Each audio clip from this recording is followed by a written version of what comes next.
Yeah. Hello everyone of YouTube. This is Viam Reviews. And today we are gonna review Splice. Now, we just got done. Like yesterday, we seen this movie. Like last night, we seen Splice, and God, it was very, very, very different. Like I read a lot of stuff about it. The reviews and stuff. Like I got a lot of mixed reviews. Yeah. And it is very, it was a very dilemma. I didn't know if it was gonna be good or bad, but I heard it was really bad. But I seen. You know what? I think first and foremost, I want to say, praise God, no, but it is Sunday, so maybe have that little bit of a. But anyway, I just want to say, that movie. I guess a lot of people can be split. You're either going to love it or you're going to hate it. Mm-hmm. I think the movie was made pretty well. Mm-hmm. I think the only thing that might turn people off is don't give them any. Well, you know what? Give them one big, huge spoiler, please. Because I'm not going to do that, because that right there is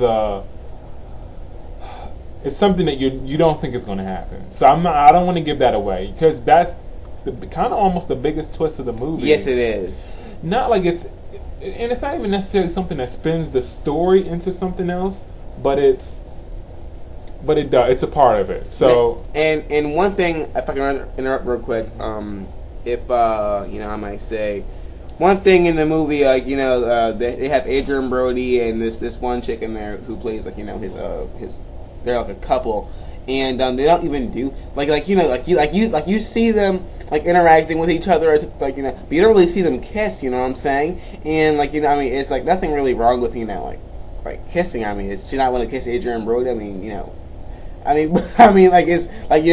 see them hugging and stuff. You know what? Are they a couple? I mean, I say forget the whole deal with not saying stuff about the movie and spoilers and all that, because this movie's been out for a few months now, and if you haven't seen it, well, shame on you. And see, you want to have it say it together. Say what happens? Yes, with Adrian Brody and Splice. Well, let's get this. First, let's get this straight. Don't say it yet. Well, what the female character? I'm not going to say. This doesn't have to do with that. The female character, we call her Splice. We don't even call her Dren. In the movie, they call her Dren. We call her Splice. And I just want to say, that Dren.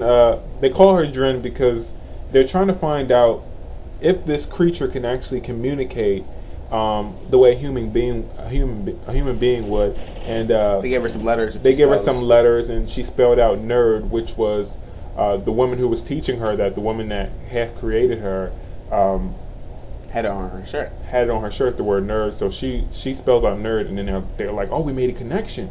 And but when Adrian Brody's character comes in and asks her what is she doing, he doesn't even want to see this thing, because in the beginning he doesn't even. Well, we'll get into all that. But and he says it doesn't even have a name or something like that. Mm-hmm. And she says her name is Dren, which is nerd spelled backwards, because from her angle, she sees the word nerd, and it looks like Dren, so she says Dren.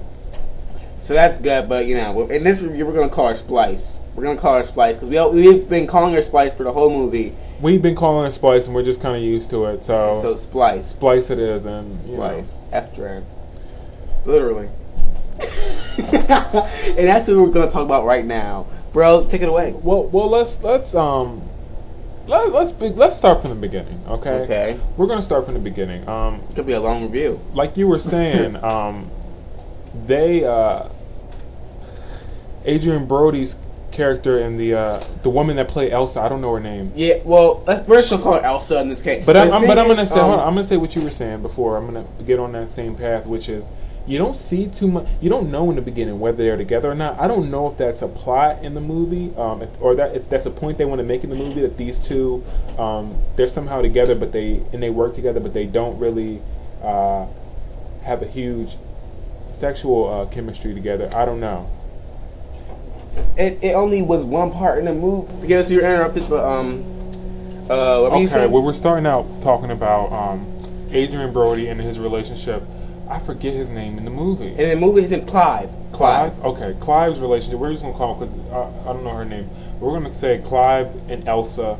They're the two scientists. They're kind of these young, even on the front of a magazine cover, I guess, poster children for these new creations, which is, I guess they're gene splicing. I guess that's why they call the movie Splice. But anyway, but yeah, they're these scientists, and they've even created these two blob-looking creatures. And I guess from doing this splicing, they've even, by developing these creatures, they produce something that even can cure animals. And I think they've been doing it with animals' DNA. But now they want to do it with human DNA. And these two characters, they're pretty likable characters. They're kind of young and cool, and they're not the well, I just want to say they're not the regular scientists that you see. Exactly. They're listening to rock music inside the where they do in their lab, and correct. They're young, and Adrian Brody's character, Clive, even has his brother working there with him. And I gotta say, in the beginning, I like these characters. I do not know if they are together or not. You don't know right away. Well, that kind of is a kind of misconception, because in the movie they do have sex. They do have sex one part in the movie, and Splice looks at them. And in the movie they are together because they live together, and you find out that Clive's character, he wants to have a child. So you do find out that they are definitely together, because you just don't start talking to your friend about how you want to have kids with them and stuff. That is true, but one thing I have to say, this chick, this Elsa character, what you said, she's been crazy this whole time. Well, you know, in the beginning of the movie, she starts out, they end up doing what they weren't supposed to be doing, what they presented to, I guess, the company or whoever they work for. And again, I haven't read the manuscript on this movie. I don't know about scientists and who they work for and what they do, but I from what I could grasp from the movie, the company that they work for doesn't. They want them to continue with what they've been working on, and Elsa and Clive want to start creating splicing with human DNA, I guess. So anyway, they start to do that, and they create this thing, and it's supposed to be, they literally have it in this machine, and this machine is supposed to be quote unquote pregnant with this creature for a period of months, almost like a woman's pregnancy would be, but the creature grows so rapidly within the womb that it literally happens within, I don't know, maybe a matter of weeks or days. I don't know how long it was. They didn't say in the movie. But what were we going to say? Yeah, but what you were getting at is that this Elsa was crazy this whole time. This necessarily Splice, which we're calling her. Her name is Dren. Splice, if you're nasty, is, you know, it's her baby to begin with, because she does some things in the beginning that they're not supposed to be doing. Obviously, they're not supposed to be doing this with human DNA. She goes and does it anyway. She runs into a room and locks the door, and Clive kind of half-heartedly chases her down the hallway. He's like, don't do this. No, we can't. You know, when he could really be stopping her, but he has a hard time, we figure out, telling this woman no, and she's kind of the balls of the relationship. Mm-hmm. And so everything that she says kind of goes, and she makes it a point to, you know. And you point out a great thing. Let's just cut to the chase with this spoiler. Hold on. Well, I don't want to cut to the chase yet. I just want to say, I just want to give people a good, you know, what this movie is, because when this thing happens, you can either, this sounds like somebody standing in a dark room when I say this, but when this thing happens, you can either go with it or you can run from it. Like really, like don't talk about it, walk about it. I guess that'd be a good metaphor. I've never heard that one before, but this is what I will say. You know, but anyway, so this thing starts growing. We got to point out the fact that Clive does not want this thing around. He knows that it's dangerous, first of all, for them to be caught having done this, because they'll lose their jobs, and they'll lose your scientist license or whatever the hell they give you when you're a scientist. Mm-hmm. And he doesn't want to lose all that, and everything that they work for will pretty much be shot to hell. So this thing is growing so rapidly, and they don't know what it's going to grow into. They don't know if it's going to be completely and if it's going to make it to adulthood, but she assures him that it's not going to live long. It's growing so fast anyway. Let's just keep it around. And she doesn't say it like that. She literally makes it a point to. She's like mothering it and nurturing it, and she even, as it starts to grow, she puts a dress on it. Mm-hmm. Before that, though, it almost looks like I guess what Splice is supposed to be is almost like a fetus growing outside of the womb. Yeah. She looks just, and they call her a she because she's a she. She looks just like a fetus growing outside of the womb. So just like a baby would look inside the womb before it comes out and it looks completely human, that's what Splice looks like on the outside, or Dren.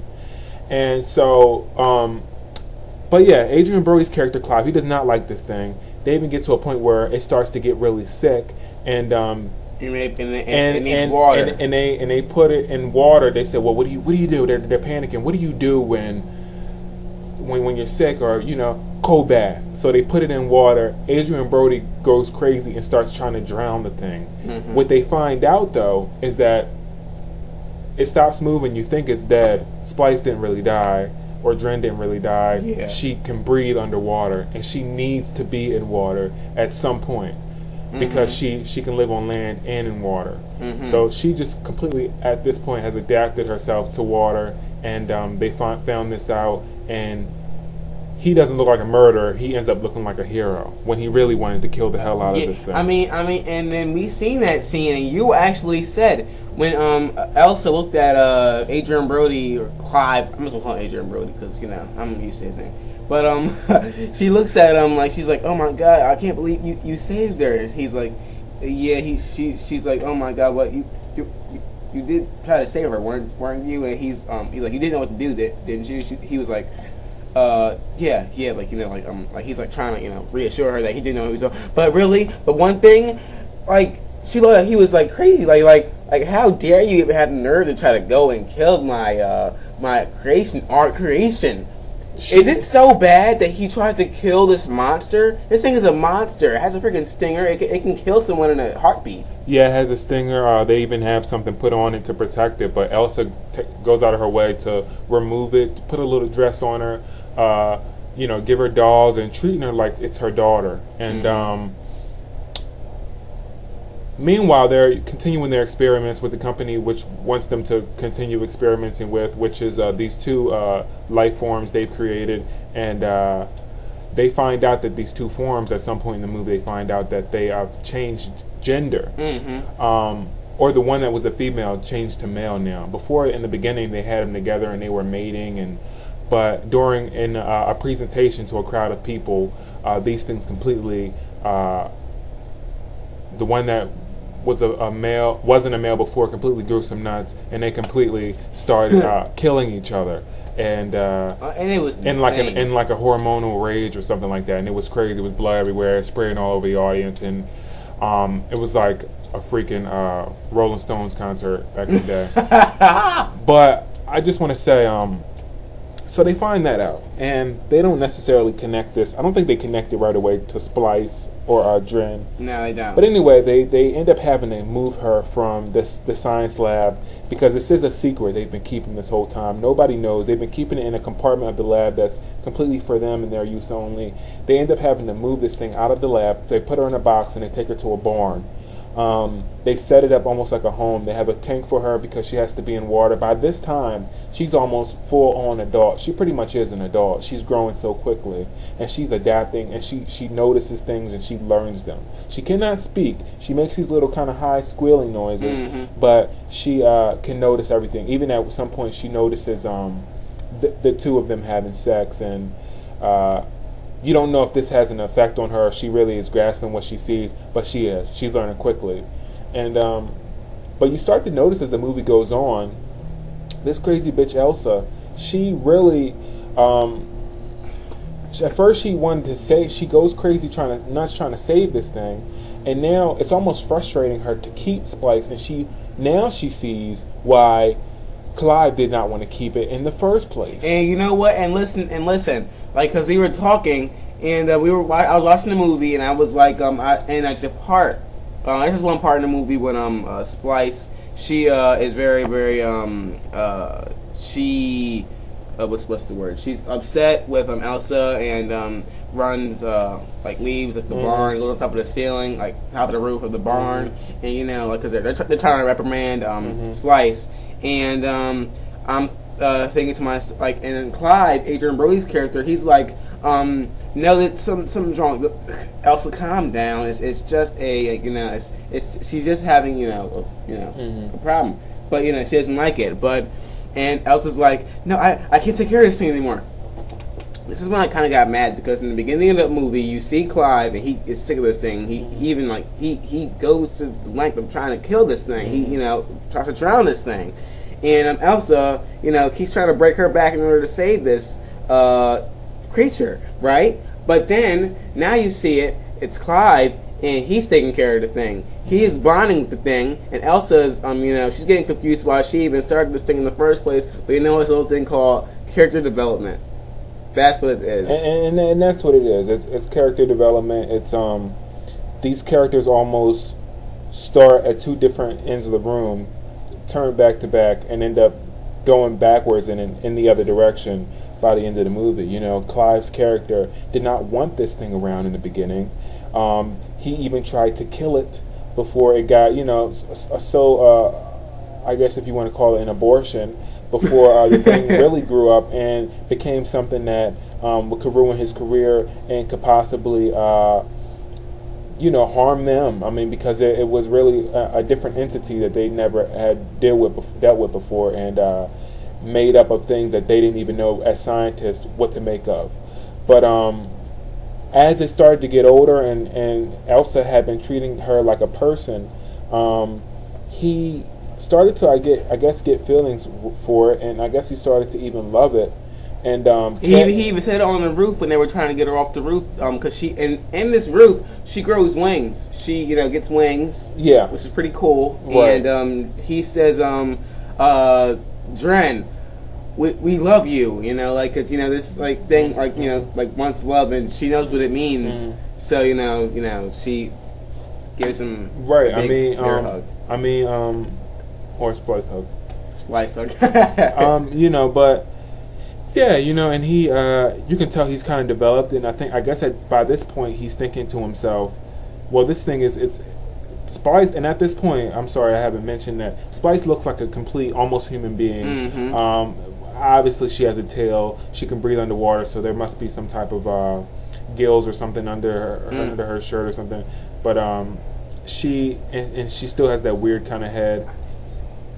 But she completely is almost human-like, a humanoid, I guess you would call. And but like I said, you know, Clive, he has feelings for her, and I guess almost like a daughter. And but he for now, and but he completely changes. I guess he feels like it's too late to turn around now. We're not treating this like an experiment anymore. We love her. We've been teaching her, and she's here, and we need to figure out how to make this work. We don't know where this is going to go, but we need to figure out how to make this work. On the other hand, Elsa started out very overprotective, still very crazy, overprotective. As Splice got a little bit older, she was almost turned mommy dearest on her, and was treating her like an experiment all over again. It was almost like she turned from Splice being like a daughter and something that she was so fascinated by to something she was so aggravated by, and maybe even disappointed in, because of the way she was turning out, and the way that but I mean, you could tell it was still love. Isn't that a testament? I mean, like, why is she disappointed in her? She's why? Because how much she's adapting. Why is she disappointed in how much she's adapting? I mean, I think she's disappointed in the way the experiment turned out, and she's kind of a contradiction to herself, because in the beginning she wasn't treating it like an experiment. In the end, she's completely turned around and was like, we need to get rid of this thing. You know what I'm saying? Like, we need this. This is going crazy. Like, this is going too far. And he's like, too far. Too far. You know, because, and now by this point, he's like trying to do whatever he can to keep Elsa from like strangling this thing. You know? It's true. And, you know, and like Viam said, even on the rooftop, he's the first one to tell Splice that they love her. You know what I'm saying? And And Splice completely reacts to this, and you can tell that this is not a turning point, but this whole time that Splice has been, or Dren has been developing more of a love for Clive's character. Maybe because he's been protective over her, but no, that's not why. We realize sooner or later that it's a hormonal thing. Yeah. And because she's a female, she has taken to the fact that he's a male, and she wants to like mate with him, and she has these like big, she has this big attraction to him. Which and by this point she looks like a woman, so that brings us to the it brings us to a big point of this movie. And you know what? This take it away. Let's take it away. Adrian Brody. Adrian Brody's character Clive. He taps that. And it's a really strange, disturbing, and freaky scene. It's a freaky scene, and this is what I want to say. Wait, this is the thing, because like Splice, I mean, like it was quite a long scene. It was quite a long scene, and like it was like very it was different. I mean, because like you see Adrian Brody and Splice, like you know, like they're going at it. You know what I'm saying? And they're going at it. I mean, in the beginning, you know, it's like I think at some point, like even there's a scene where Adrian Brody is dancing around with Splice, and he's like slow dancing with her, and he's not thinking nothing of it. But I think, and at this point, he realized that Elsa, the scientist, had used her own DNA to create Dren because he saw some qualities in her that was just like Elsa, and I think there was even a little bit of a connection or attraction when he was looking at Splice, you know, or Dren. But I think that yeah. So anyway, at some point in the movie, he walks into the barn, and Splice just jumps on him, starts kissing him. Yeah, he's like, no, we can't do this. We cannot do. First off, that beginning of that scene was pretty cool because you see Splice, and you see Adrian Brody walk in. He was like looking around, and automatically you see these wings on the back of him, which is actually pretty cool. Yeah, and she completely comes behind him like predatory, almost like animals do when they're trying to have sex with each other. They pull out all the stops. They pull their wings out and all their colors out and all the shit out of their ass or whatever they do to get the attention of this other this of the opposite sex. It's the same animal of the opposite sex.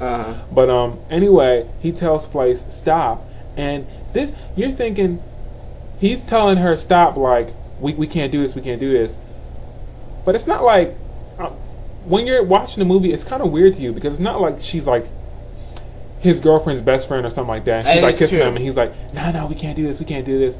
But he's saying it to her like that. You know what I'm saying? Like, yeah, I thought about it, but we can't really do it. You know what I'm saying? But which led me to believe after he kissed her that he was going to continue to go about his business. He said, no, we can't. And then they started kissing, and you're like, you don't know what to think about it. Like at first you're thinking, Splice can't do this. She's stabbing Elsa in the back. And then you're like, hold on, this is a creature. She has like chicken-like legs, and you're thinking, I'm not gonna lie. Maybe I'm a weird kind of guy, but it's a little bit of a turn on. And maybe somebody who's viewing this video might say, what is wrong with this guy? But you gotta admit, hold on, you gotta admit, Splice looks like a woman. She looks like a woman. She has breasts like a woman. She's shaped like a woman, except for the huge ass tail with the spike at the end, and her face looks a little bit different. But she almost looks like a beautiful woman. She's strangely beautiful, like on demand. Strangely beautiful, exactly. And but anyway, him and her start getting wait.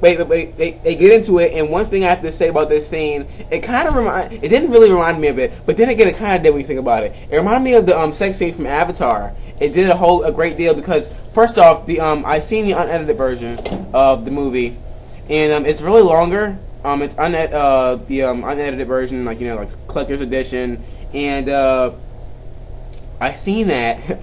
And there was a longer version of the love scene, and when Jake and Nate's here, like they're doing their thing, So they do it, and thing is, it's like a long collaborate, not collaborate. That's not the word. Complex is the word. scene because they're like, you know, cause she's showing them how they do it. Like, you know, like we're taking like our cue from their bag, taking our cue, and they're putting it together. And you know, they just do their thing. So that's that. But then you think about it, like Jake is a human, and Ateri's and aliens. Like, you know, not the same species. You know, it seems kind of weird in Avatar when he has sex with her because you're thinking, what is he thinking? But it is convincing though. It is very convincing. She's a human. But it's kind of different to me because she looks so much human that that's pretty hot. She looks attractive, and not even the men in the movie. I bet to a woman's standards, they probably look like creepy. But to a guy, guys have low standards. You know what I'm saying? So as soon as Jake starts doing it with Ateri, you're like, I tap. You know what I'm saying? Yeah. But and also you got to figure these avatars, they're like 9 feet tall. If this avatar was having sex with human Jake, this humanoid, he looks so small. First of all, she'd crush him. Second of all, he probably gets sucked up by her huge giant blue vagina. Because he's small enough to. Even in the end when even in the end giant vagina. Serious. Even in the end when she's like, my Jake, you're like, run, man, get away from this thing, because she looks just so huge. She ain't, and you see like touching her face. It's like a huge face compared to this little dude. You think it's gonna be like when on Lion King when Timon woke up and had what's the name in his face, and he's like starts screaming because you think Jake's gonna wake up and be like, what? Because Nala, like all you see is Nala's huge face, and then Timon is running away like, you know. But you know, and that's the difference between Avatar and if Clyde's character had somehow, like Avatar, jumped into this humanoid body and was having sex with it, it would look normal. It might even turn you on even more because these things are alike. If you see two sheep having sex together on the Discovery Channel, you don't get turned on. You're that's or on Animal Planet. No, you actually might get turned on. Why? Because, and this is a kind of a sick conversation, but anyway, why? Because these things are alike. The point I'm making is that it doesn't look that unnatural to you. But if you've seen a farmer having sex with one of his sheep, you're like, that's nuts. That's crazy. That's sick. That is sick. That's not funny. That's sick. That is sick, sir.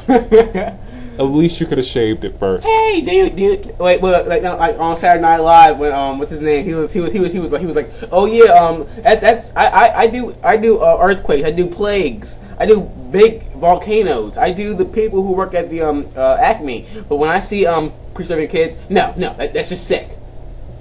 I mean, I feel like but anyway, in this scene on Splice, they start really going at it, and I think, I mean, instead of spreading her legs, she spreads her wings. She will. I mean, she's like manhandling him, and I'm thinking, man, if a woman could do this, I wouldn't care what she looked like. You know what I'm saying?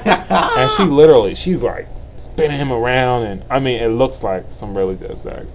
But then there's a point where she's on top of him, and she spreads her wings out, and at that point, if I was having sex with you and you were on top of me and it was all great and everything, you look like a humanoid, but you still look like human, and then you spread your arms out and like your skin split open and wings came out, I couldn't continue with you.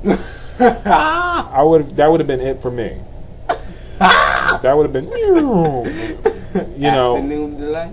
But you know, but he kept going and he enjoyed it and he looked like it was the best thing he'd ever had. And just like a afternoon soap opera, who walks in the door? Elsa. Afternoon soap opera all the way. And sees him having sex with Splice. And he's not just, I mean, he is getting it in. I mean, he's like loving this stuff. He's like... And that's crazy because, and Splice is right about to kill this guy with her stinger. Because, you know, like her tail comes right behind. You see, like her tail, like, you know, it's reformed. And which is pretty. And let's go to that part. Thing is, Splice, Elsa, she straps Splice down. She like cuts off her clothes and like, you know, she's crazy. She takes off her clothes, takes out a knife and takes Splice's tail and cuts her tail off and like saves it for like next time. I'm not sure, but something's wrong with this chick to have Splice. Why did she do that? And we didn't mention that. That's what I meant by when Elsa starts treating Splice like an experiment. She literally, before that sex scene, she had taken her tail, cut it off, or a big piece of her tail, because at the end of her tail is a sharp, almost like a stinger, and it's just made to kill. And without that tail, she could still kill you, because you could tell she's still incredibly strong and incredibly adaptive, and she learns really quick. So it was almost like Elsa was doing this just to get her mad. Not even to be a mother, but to completely I don't know, I think she was at her breaking point, and she really felt like we've done, this is wrong. But anyway, Elsa gets mad, drives away after seeing this, and Adrian Brody's character Clyde, he ends up at the apartment. He's talking to her about it, and they're obviously not arguing, they're talking. She's completely mortified, and that she even seen that. And later on in the movie, they realize that they can't keep her anymore. But I don't know what their plan is to do with her. But all I know is that because I wasn't really paying attention, but all I know is that when they got to that back to the barn, they found her, and she was in the pool dead. Or so they thought. So they take her, they bury her outside. Now one of the men who was over them, like a supervisor, comes along and with Clive's brother, who's known all along that Splice about this experiment, and he says, you gave me a DNA sample that had human DNA in it, and I know that you have something here that's not just made from animals. He was like, you have something with human DNA in it, and I want to know what you guys have been working on. So they have to at this point kind of admit to him that they've been working on something. They can do nothing else because it's kind of obvious. They've been sneaking around and not at their actual job. They've buried Splice at this point, and Splice at this point. I said Slice. And they buried Splice at this point, and they say, well, if you want her, go look for her. She's buried right there. She's dead already. Because he doesn't believe them. He says, whatever it is, it's alive. I don't know how he said, why he says that. Like, he could just, but anyway. So at this point, of course, Splice pops out of the ground. Did I call her Slice again? I think you call her Slice again. Splice pops out of the ground, is in fact alive, scoops this man, like literally within quicker than 10 seconds, kills this man. He's up in a tree now, and we don't know where Splice has gone, but then again, we see her next scene on top of the barn, and she's got her wings spread out, and everybody's looking at her like, what the hell? Because she's not a her anymore. She's done exactly what their last experiments have done, which is completely changed gender, and now she's a he, and he is one ugly mother. He is one ugly dude, and I just want to say, most horrified of all looks like Adrian Brody's character Clyde, because you can tell he's probably thinking in his head, I just had sex with what was ultimately a dude. And he ain't too happy about that, so he's crying about that and screaming about that while everybody's running just because they might get killed. And okay, I don't know if he was crying and screaming about that, but anyway, I just slept with that thing. Oh my god! And but yeah, so now this thing is running around. It's killing. I think it killed his brother, right? Yeah. It's chasing them now, and it's almost like it's a completely different thing than what Dren was. It's completely treating them like they never took care of it, and somehow Adrian Brody's character gets hurt, and now it's Elsa left to defend herself. She runs, tries to hide from it, and this thing is again hormonally driven, and it wants to mate. And who's the target? Who is the target this time? Elsa. Because Y has a penis now. Yeah. And you can't stick a penis inside another penis. There's this thing. No, there's another way you can do it, but then it'd be completely gay, and just is not the way things happen. But he rapes Elsa. He rapes Elsa, which is, I hate seeing rape scenes. First of all, but this it's something that I wish they would have a certain kind of taste about it when they did it in movies, you know. But all you see is this thing humping her. You're just more horrified because it looks bigger and badder than ever, and it has like more wings to it. I wasn't really mad. I didn't really care. I mean, rape is bad, but in a movie, when I seen Elsa getting raped, I was like, oh my god, this chick is crazy. What? I mean, she freaking cut her tail off. She had the nerve to, you know, try to act like, you know, she was a mother. Now she's going crazy over this thing. She has a lot of... She stripped down her clothes. She deserves to get raped by this thing. I mean, this thing is getting payback.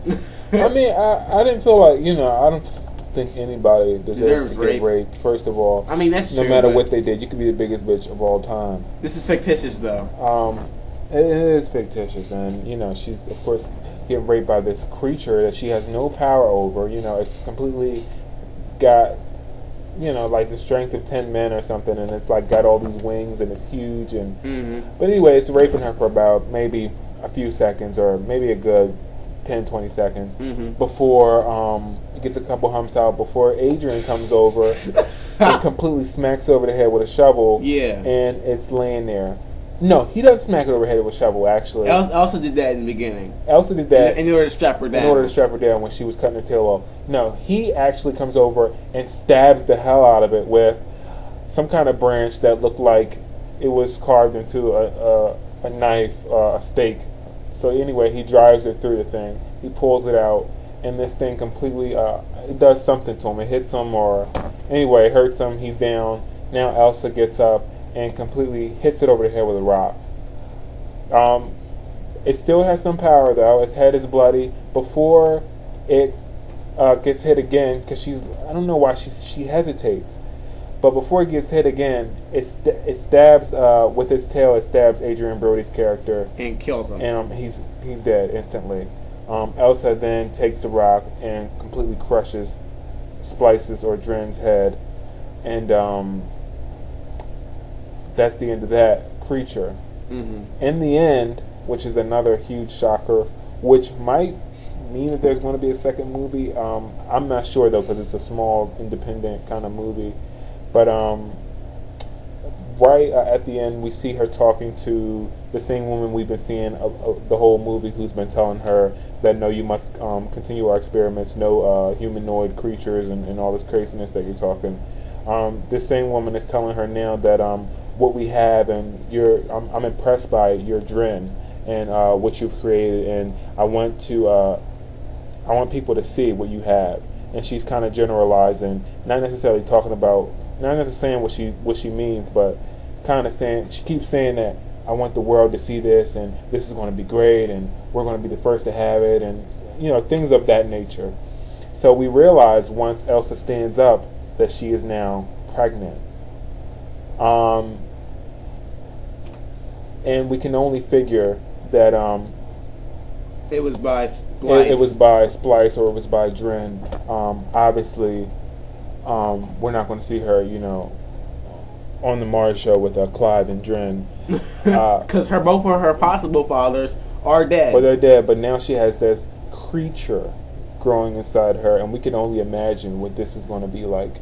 It could be Clyde's, it could be Dren. It could be Dren's, but we can only imagine. Obviously, but she almost looks like she's almost done with the pregnancy, so obviously they know what it is by now. This is a movie of double tap.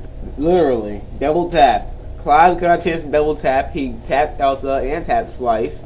Now we have and in the end, Elsa double tap. Splice.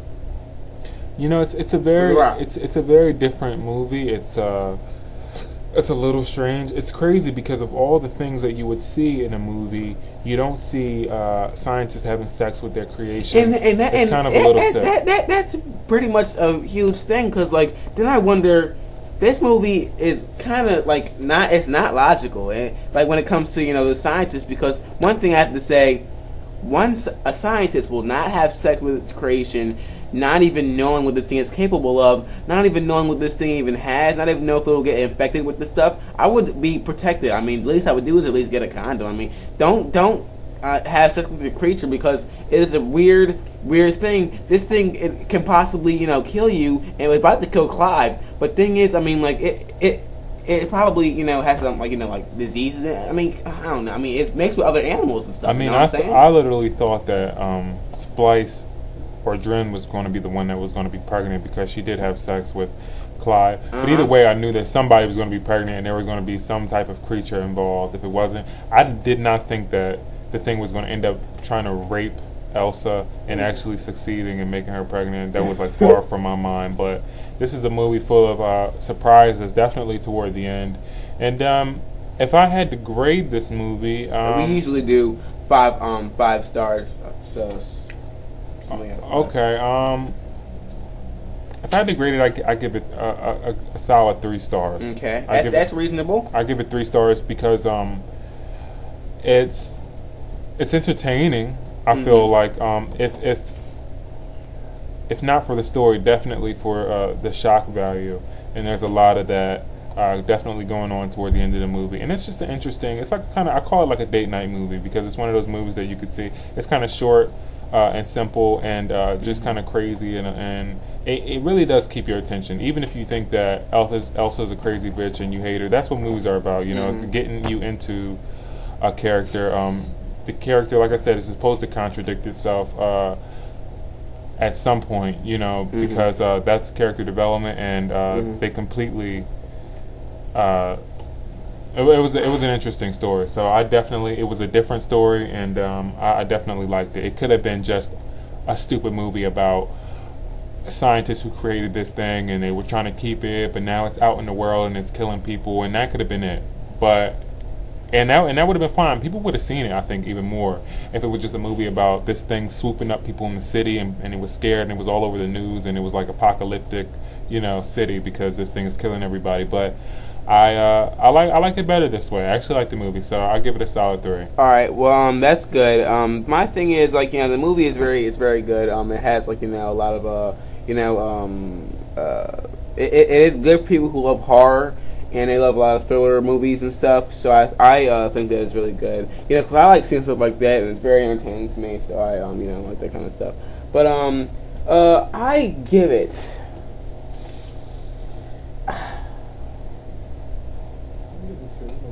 I liked it. I did like it. It was very different, which I wasn't expecting all the things that happened in this movie.